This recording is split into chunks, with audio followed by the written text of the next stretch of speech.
The common test for the big update 1.22 is about to start. Everyone will find something of interest to them and try out the new features before they're released. Important changes to maps and vehicles, a new British vehicle branch, and other interesting activities in World of Tanks await you, and we'll tell you about them right now.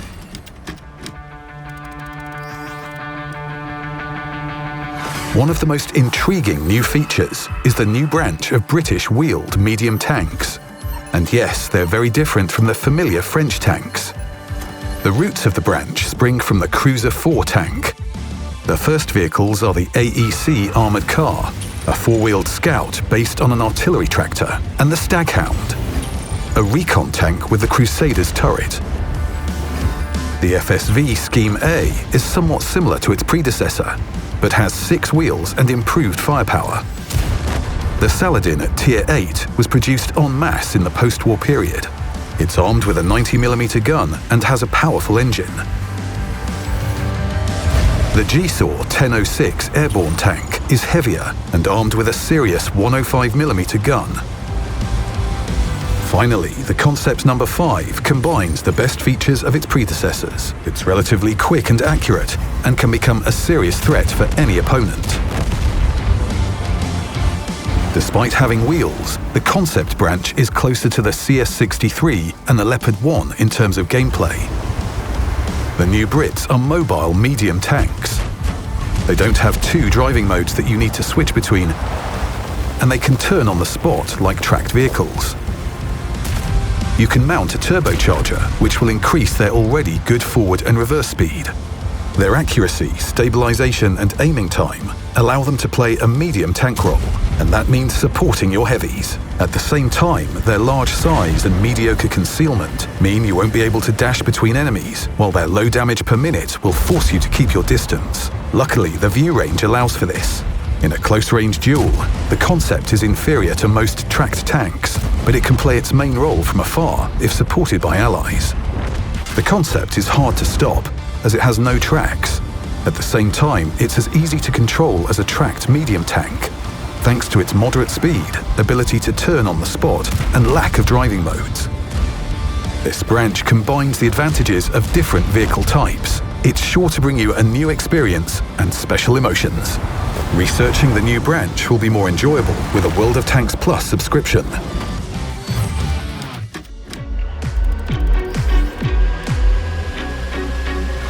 Now, World of Tanks Plus subscribers will get a daily reward for logging into the game.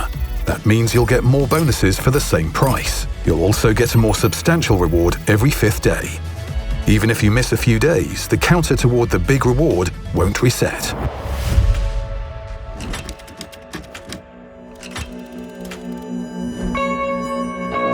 Battle Pass Season 12 will also help you progress, as well as telling you what preceded the events in Murney 13. Try to figure out how the city's dark story began. Get rewards and upgrade progressive 3D styles for the Object 140, the M5Y, and the Jagdpanzer E100.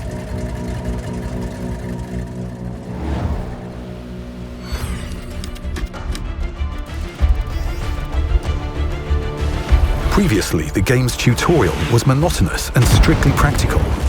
Now it's been replaced with stories.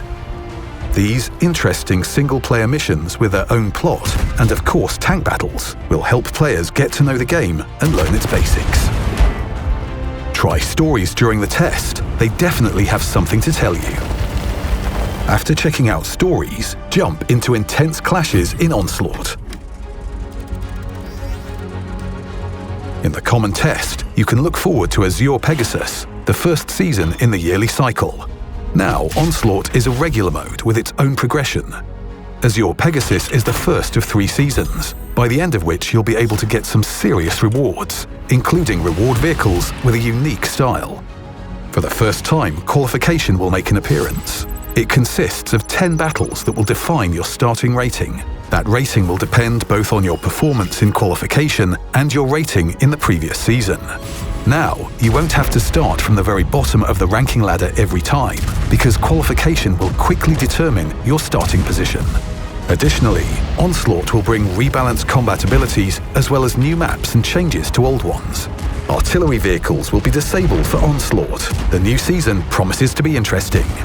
Let's get back to random battles. There are lots of changes to vehicles and maps to look forward to in the common test. Let's start with maps. Mountain Pass has undergone some significant changes, mainly to make the lower team stronger. Both hills for ambush vehicles have been changed, and many lines of fire at initial vehicle routes have been closed. The heavy tank encounter area has been expanded and improved, and many new cover spots have been added. On Fisherman's Bay, the upper team's chances have been improved. The passage to the town has become safer, and some unnecessary houses have been removed.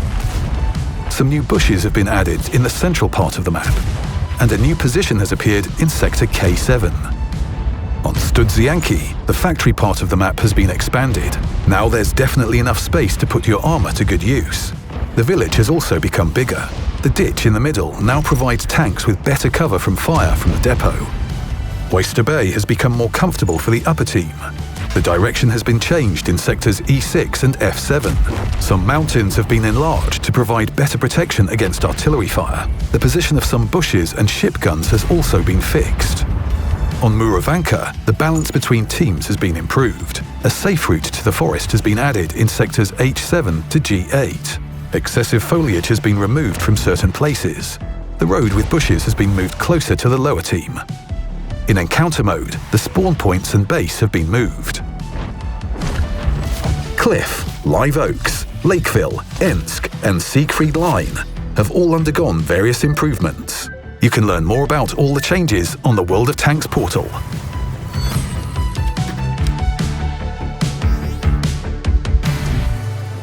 Vehicle performance, as well as player feedback, are areas of our constant attention and effort.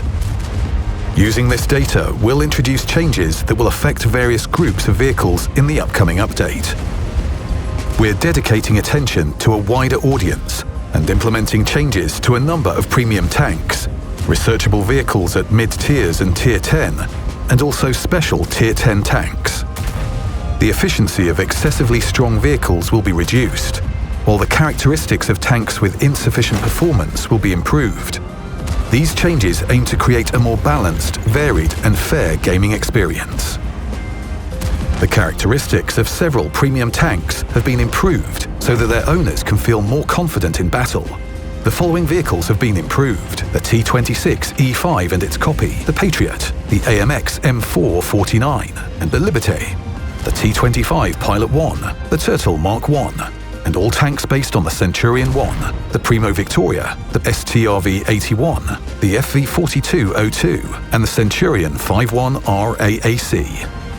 A number of mid-tier vehicles that required pinpoint adjustments have also been improved. They are the AMX-65T, the VK-4502A, the T-69, the M26 Pershing, the M41 Bulldog, the AT-15, the 110, the AMX AC-46, the Black Prince, and 2 Churchill tanks. This will make the path to your long-awaited Tier 10s easier. At Tier 10, some vehicles are unpopular due to their weak performance, while others are seen in battles frequently and clearly dominate on the battlefield. Moving toward balance, the characteristics of 4 Tier 10 vehicles will be adjusted in Update 1.22. The WZ-113G FT has received a significant buff to its mobility and accuracy. The Object 268 version 4 is not so unstoppable anymore, with slightly changed top speed, durability, and armor parameters. In return, its hull traverse speed has been increased. The ST2 is now more interesting to research, thanks to increased damage per minute, better armor, and faster turret traverse. At the same time, the VZ-55 now reloads and aims for a little bit longer. Some of their predecessors in the tech tree have received similar changes. We receive a lot of feedback regarding the T-95 FV-4201 Chieftain and the Object 279 Early. In addition, the number of these vehicles keeps growing every year. The statistics confirm that they're extremely effective compared to other Tier 10 tanks and can have a significant impact on the outcome of battles. This has been due to both their characteristics and the exceptional skills of the players who received them. Considering the value of these tanks for their owners, the decision to correct their parameters wasn't an easy one, but it was long overdue and necessary. The changes will make the competition at Tier 10 fairer. The Chieftain and the Object 279 will still be more efficient than most of their counterparts and remain among the best heavy tanks in the whole game. But the difference in effectiveness won't be as huge as it was. Although the Chieftain has lost a bit of its mobility and firepower, it remains a versatile heavy tank, ideal to play from hull-down positions. The speed and durability of the Object 279 have changed slightly, but it's kept all its armor. Even with lower armor penetration, these two tanks will remain rewards that are worth your effort and that you can be proud of. You can personally try all these changes on the test server. Your opinion is very important to us, so don't hesitate to share it. Good luck on the Common Test 1.22 battlefields.